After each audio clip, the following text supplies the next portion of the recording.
Hello and welcome to Froggity Frog Crochet and this stitch guide on how to crochet the floating shell stitch. So this is a way of making shells look like they're floating above each other in rows. Really easy to make, but really pretty to do.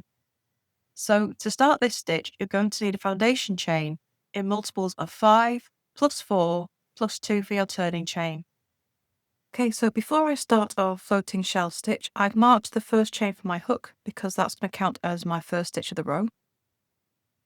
Then in the fourth chain from my hook, I'm going to make a double crochet. So the turning chain counts as the first double crochet of the row. Okay, so now I'm going to skip the next 2 chains, and in the next chain, I'm going to make 5 double crochet. Okay, so 5 double crochet all in the same chain, and this makes our first shell. So 3, 4, and 5. Got a nice shell there. So now we're going to skip the next 4 stitches. So 1, 2, 3, 4, and in the next stitch we make 5 double crochet.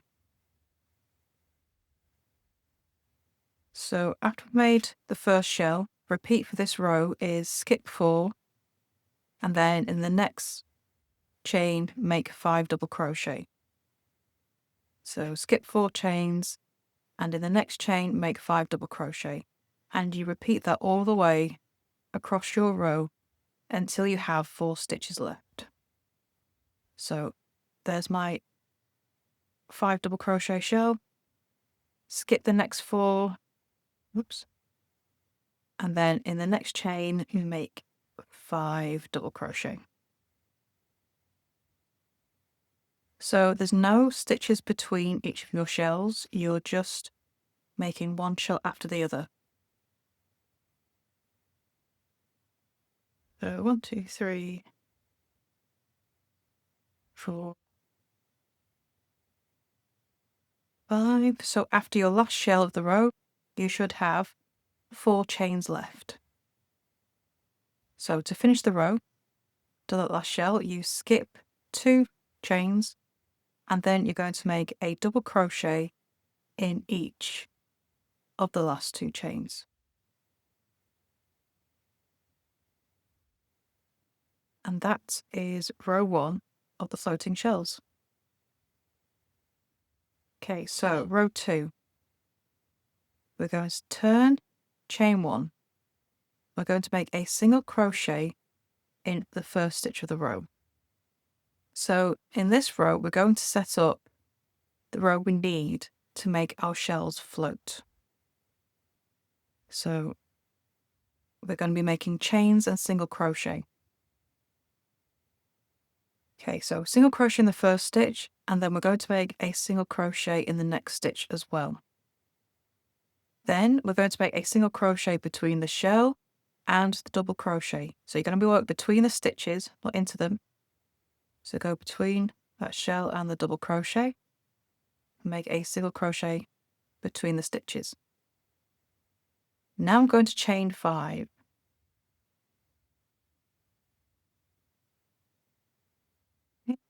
We're going to skip the shell completely, and we're going to be working in between the 2 shells. So again, you're working around the stitches.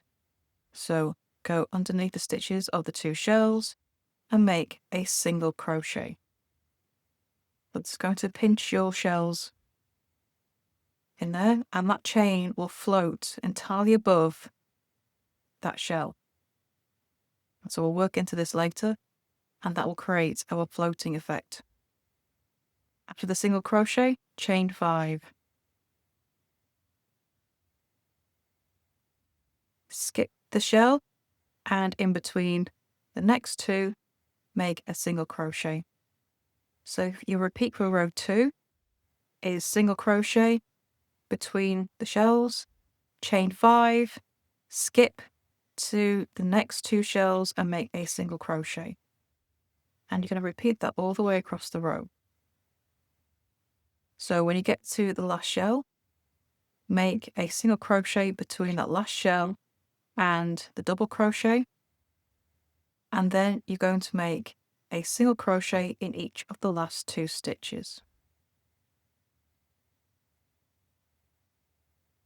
Oops. Just take the stitch marker out so I can get into that last stitch. There we go. Right, and that's row 2. So all single crochet and chain 5s. Row 3. Turn, chain 1, and make a double crochet turning chain in the first stitch of the row.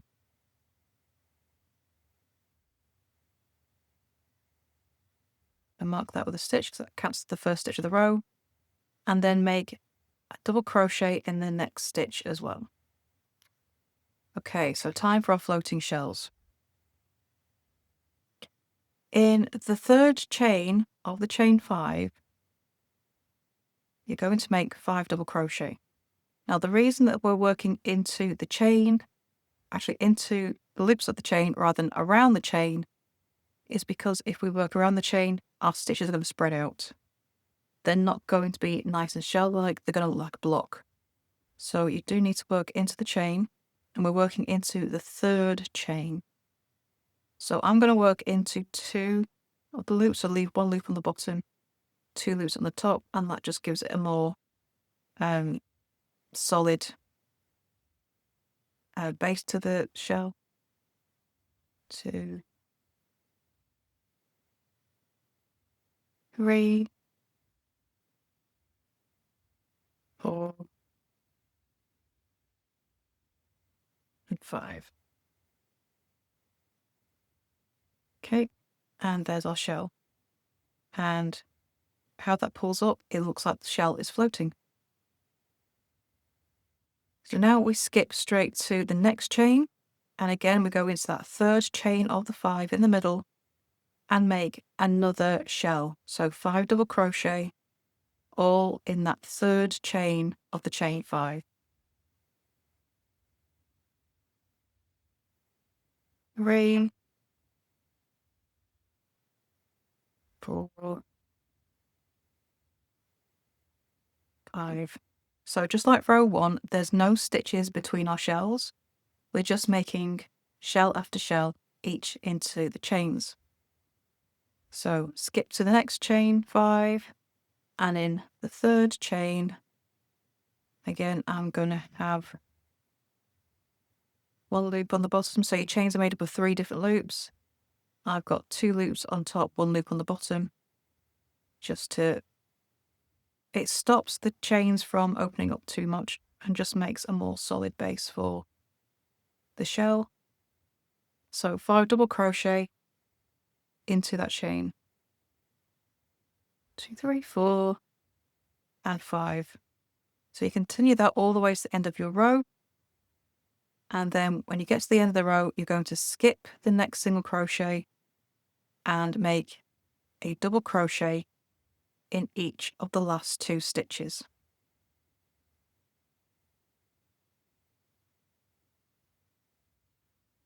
And that is the floating shell stitch. So to continue this stitch, you're going to be repeating rows 2 and 3. And there is your stitch guide on how to crochet the floating shell stitch. I would love to see what you make with this stitch. Please do come and show us over in our Facebook group, Froggity Frogs Ribbit and Stitch. And don't forget to subscribe to this channel as well for more crochet stitches, free crochet patterns, and hints and tips and different crochet techniques. So thank you for watching, and I shall see you next time in the next video. Bye for now.